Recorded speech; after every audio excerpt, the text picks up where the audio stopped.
चलिए आज आप सीखेंगे कि जीजा, भाभी, मंगेतर, आपके जो रिश्तेदार होते हैं उन्हें क्या बोले जाते हैं। Are you ready? चलिए, जीजा को बोला जाता है ब्रदर इन लॉ। क्या? Brother in law. क्या आप जानते थे इसे? नहीं जानते थे, सीख ले। Brother in law. भाभी को बोला जाता है सिस्टर इन लॉ। क्या? Sister in law.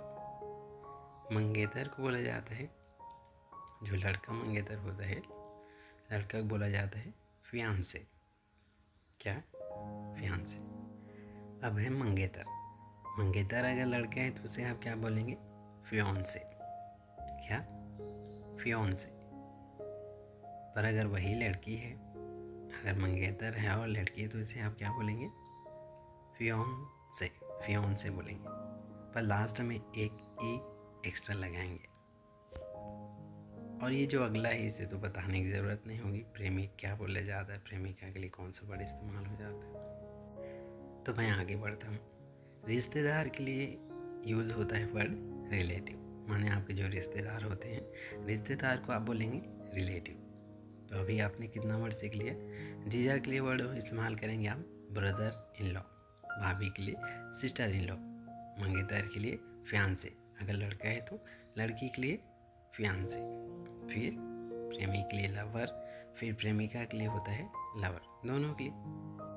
और रिश्तेदार को बोलेंगे आप रिलेटिव। ओके, तो चलिए आगे बढ़ते हैं। परिवार। परिवार के लिए कौन सा वर्ड इस्तेमाल होता है? फैमिली। तो जब भी आपको बोलना हो अपना परिवार तो बोलिए फैमिली। जुड़वा होता है, जुड़वा बच्चे होते हैं, उन्हें बोला जाता है ट्विंस। क्या? ट्विंस। बोलिए ना ट्विंस। दत्तक पुत्र जो होता है, जैसे गोद लिया हुआ अगर पुत्र है तो उसे आप क्या बोलेंगे? अडॉप्टेड सन। सन का मतलब होता है बेटा, आप जानते हैं ना। उसे आप क्या बोलेंगे? अडॉप्टेड सन। अगर यहीं पर दत्तक पुत्री है, माने गोद लिया हुआ ली हुई पुत्री है, तो आप उससे क्या बोलते? Adopted daughter. तो अडॉप्टेड का मतलब होता है गोद लिया हुआ। आगे बढ़े, चलिए। पूर्व पत्नी। पूर्व पत्नी किसे बोला जाए? जो पहली पत्नी थी उसे एक्स वाइफ। और एक्स जैसे अभी आप लिखते हैं तो उसका मतलब होता है पूर्व। ओके, कई जगह पर आप देखेंगे एक्स वाइफ, माने ऐसे कई वर्ड होंगे जहाँ पर आपको एक्स पहले लिखा हुआ दिखेगा, जिस तरह से यहाँ पर लिखा है। तो एक्स का मतलब होता है पूर्व, इतना आप याद रखिएगा। तलाक को बोला जाता है क्या? डिवोर्स। ये तो आप जानते होंगे, ये ज़्यादातर आजकल इस्तेमाल किए जा रहे हैं और आपने सुना भी होगा। तलाक के लिए वर्ड इस्तेमाल होता है डिवोर्स। क्या? डिवोर्स। नवजात शिशु बोला जाता है न्यूबॉर्न। न्यूबॉर्न बेबी भी बोल सकते हैं, नया जन्मा हुआ बच्चा। नवजात के लिए आप इस्तेमाल करेंगे न्यूबॉर्न। किशोर को क्या बोला जाता है? किशोर जिस किशोरावस्था आप जानते हैं ना, 12 से 13 साल। किशोरावस्था के लिए होता है टीनेजर। क्या? टीनेजर माने जिसकी उम्र 13 साल से 19 साल के बीच में हो, जो वयस्क ना हुआ हो, उसे बोला जाता है क्या? उसके लिए आप इस्तेमाल कर सकते हैं टीनेजर। ओके, वयस्क किसे बोला जाता है? वही जो वयस्क हो चुका है, जिसे आप बालिग कह सकते हैं।